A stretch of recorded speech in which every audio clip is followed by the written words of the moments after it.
ชื่อว่าเกียวรอนจำปาสีมีเรามาสาธิตประสบการณ์เงาๆน้ำเหนียวเรา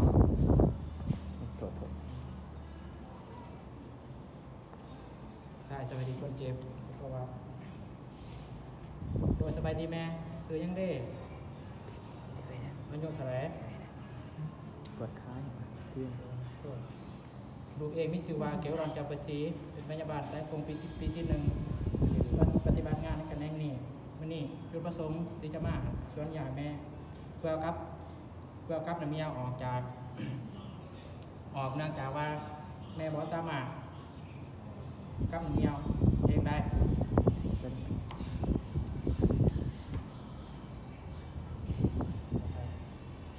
การตามที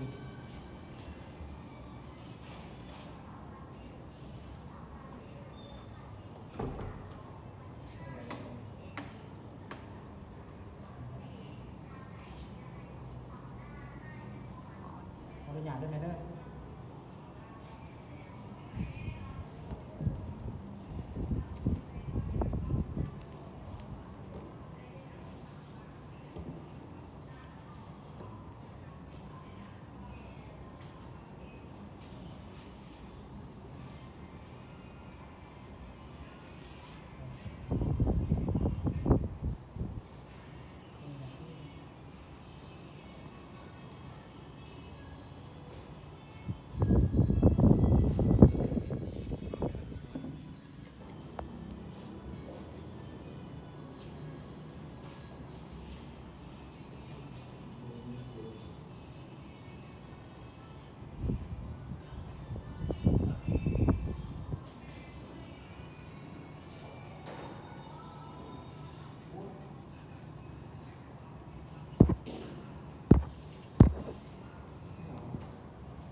ดูดเข็มพยายามไหมเข็มปลายของเข็มจะพาดาบออก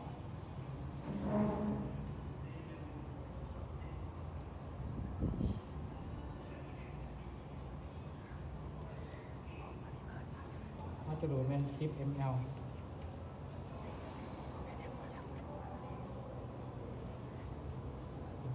คนดูเถิงว่าอะไรแล้วบอก จุดไฟนะครับ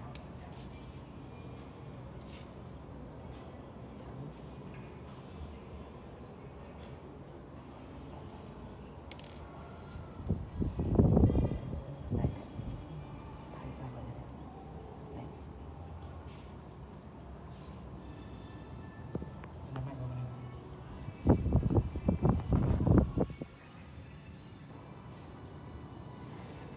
ทำไมมันการเขาจะเสร็จทิมหนอก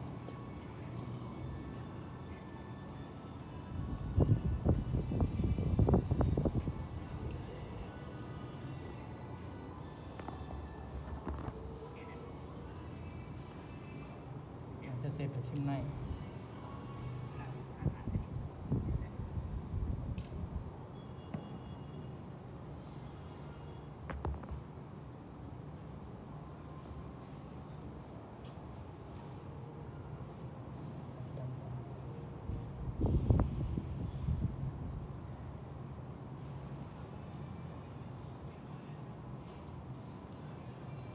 เสร็จมันจะเสร็จจาก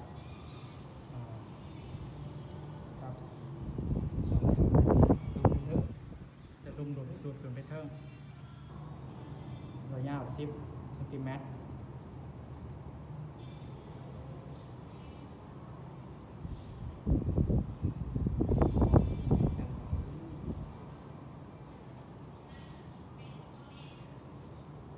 อันนี้เขาจะตีออก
ใส่ทงยาง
แล้วเด้อแม่เด้อ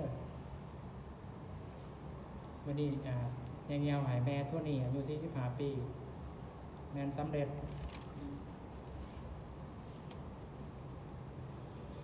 แย่ในขังวันที่4 เดือน 7 2024ใช่